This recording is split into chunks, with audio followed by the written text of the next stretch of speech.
Hi guys, it's Miss Debbie from the library office again, and I have a cool project for you today. We're going to do beeswax wraps. You know, at the library we're all about, sustainable living and being kind to our environment.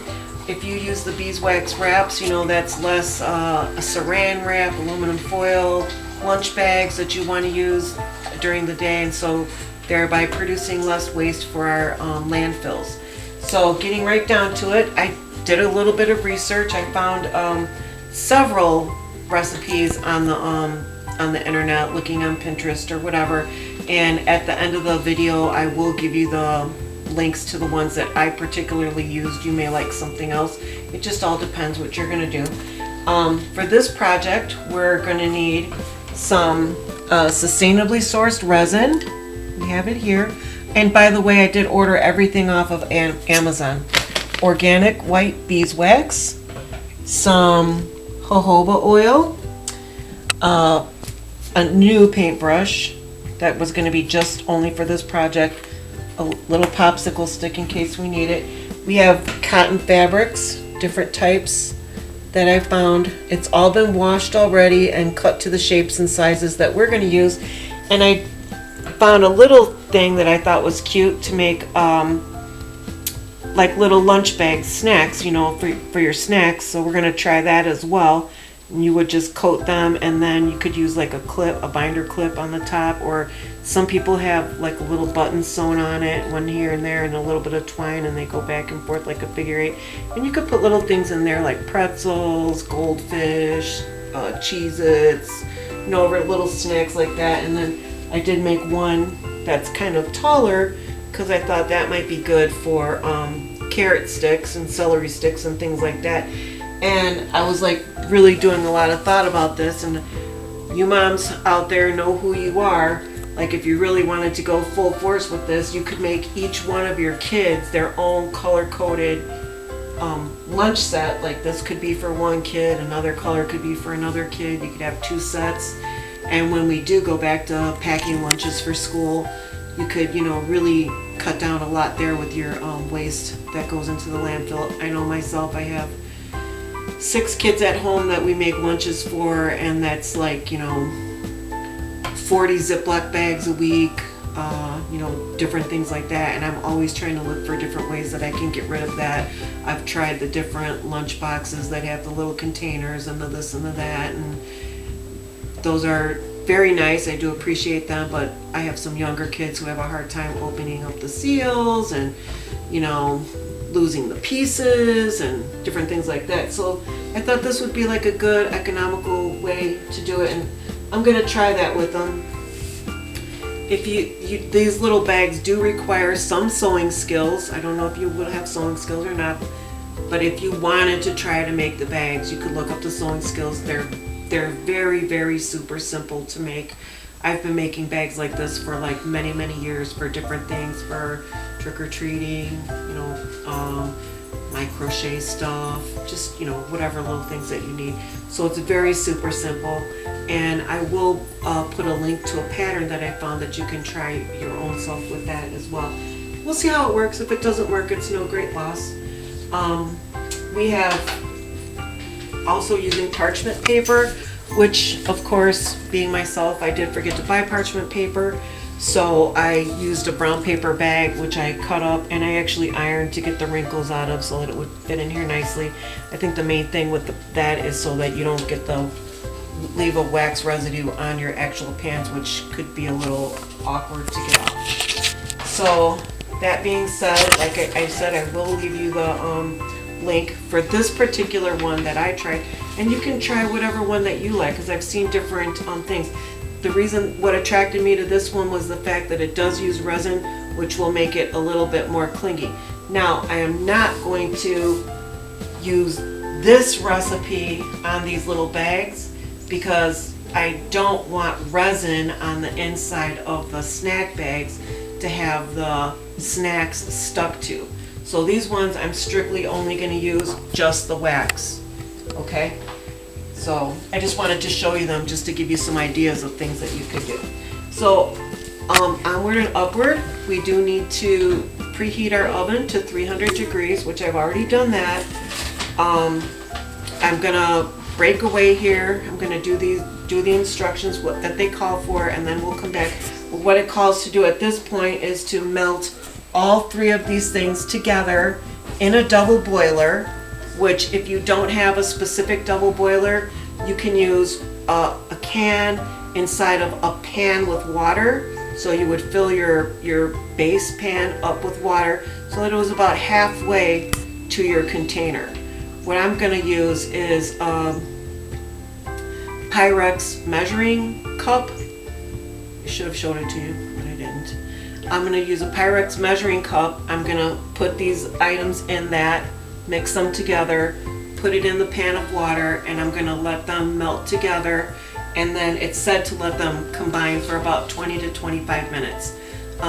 You do want to be very careful when you're melting wax. Don't leave it unattended. You can catch it on fire, which is the reason that they use a double boiler as opposed to just putting it in the pan and doing it directly on the pan in the fire. So wax is something that you want to be careful for. If you've ever made candles or used it for canning, you will know that. So right now we're going to cut, and then we'll be back when those things are ready to apply to the fabric. Okay, see you in a minute. Hey guys, so we've let our ingredients melt down together. See, this is what I'm talking about with making a double boiler type situation. We have water in the pot. We have our ingredients in a glass Pyrex dish. Don't forget that your Pyrex will be hot to touch, so you will need to use a well, okay, we really shouldn't use a towel, but you will need to use a pot holder for that, which I am using a towel. What can I say? So I'm going to turn this off because I'm going to transport it to the table, and then we'll come back in a minute when we're applying it to the fabric. Good. Okay guys, we got it safely from the stove to our workspace on the table, and you can see like about how much is in the cup now. I haven't done this before, so I'm not sure how many projects that's going to make, but our next instruction was to place our fabric on the parchment paper and the parchment paper lined cookie sheets. And I'm going to say, if you can, use a cookie sheet with a lip as opposed to a flat one, in case that there is any matte wax or whatever that would melt off and go into the bottom of your pan. Good. Okay, so I'm just going to take this paintbrush that we just bought this morning, so it's just strictly only for this product, and I'm just going to lightly brush it on the fabric. They did say in the instructions to try not to apply too much, because it's easier to reapply wax to add more if you need it than it is to take off, because then you have to try and blot it and that kind of thing. So we're going to try to work kind of fast here, because as wax and these things cool off, then they do start to set up. The next step after this is going to be to place them in the oven, which we've preheated to 300 degrees. That's been going for a while. And then it'll just sit in there for 2 to 3 minutes until the fabric looks wet and shiny. Then we're going to take it out and hang it up on my fancy hangers over there, which are just actually hangers with clothespins. And I would expect this is going to dry really quickly, and then we'll be ready to use it. So it seems very easy to do. You can see it's no big deal. It's not rocket science. And you know, you should never be afraid to try these kind of projects rather. If they don't work right the first time, they might work right the second time. And as we know in project management, the most important thing is lessons learned. So I'm going to pop this one right in the oven for 3 minutes, and then I'm going to do the next one while this one's cooking. Okay, put that on for 3 minutes, and then we'll do the the next one. And I've made a variety of different shapes and sizes. I made some round ones to use on the plates and bowls and things, and I'm making these big, I made some big square ones that they'll could be used for sandwiches, or you could also put them on bowls and things like that. And then I'm making some smaller ones that I thought would be useful to put over cups. You know, so I don't know about you guys, but every now and again I get these straggler kids who stick a cup of chocolate milk in the refrigerator with nothing on it, and it ends up getting spilled. I don't know how it's going to be when it's dry, but just feeling it here from my fingertips, I can feel that it's kind of a little bit tacky, which is good. That's the resin will make it. Think of the resin like, you know, like a rubber band type thing. That's what's going to make it sticky to you know, form and stick to your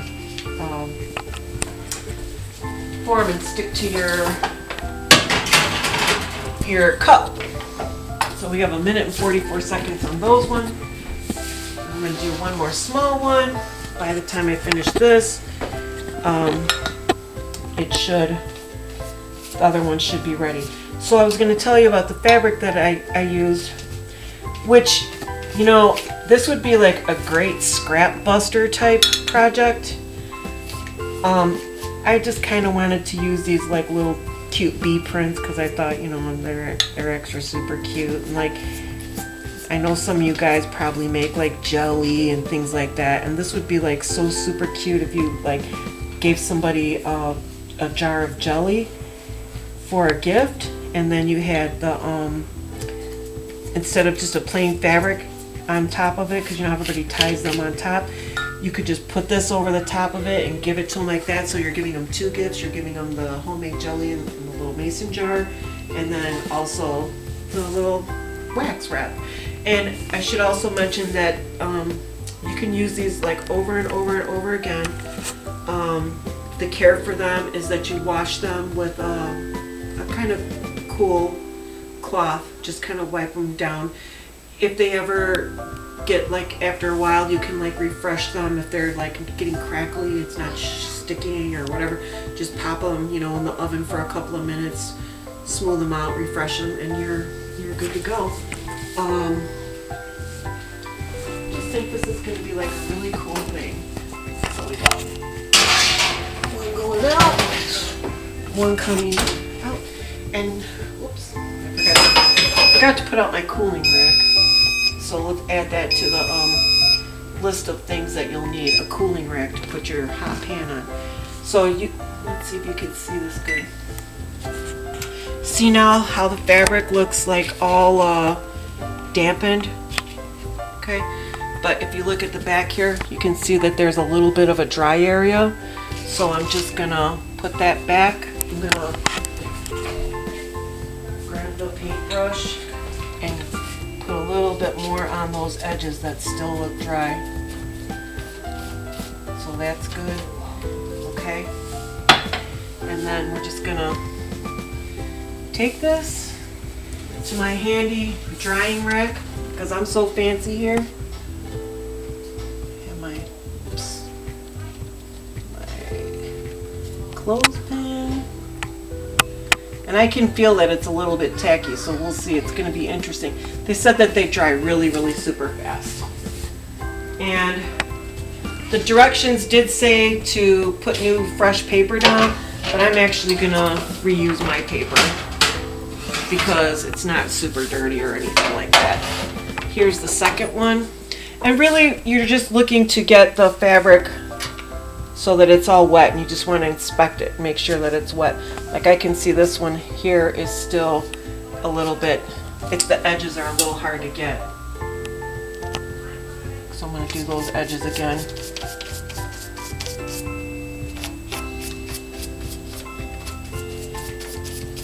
But they're looking really good, and they're super cute.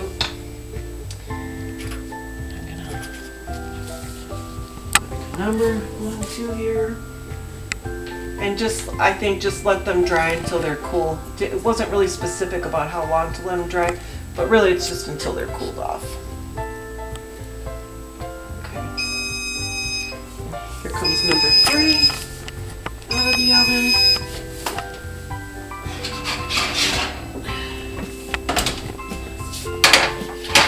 Here's number 3. Let's see how this one looks. The other side. Looks pretty good. They did say to use a popsicle stick if there was any like lumps or anything like that. Then you could use that popsicle stick to dry them out. Put this one here.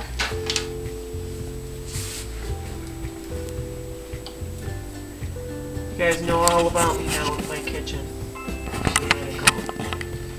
We're gonna let them dry for a few minutes. Okay. Now what I'm gonna do is I'm gonna do the other little bag ones using strictly only just the wax pellets on it, and we'll see how that turns out. So give me a minute and we'll be right back.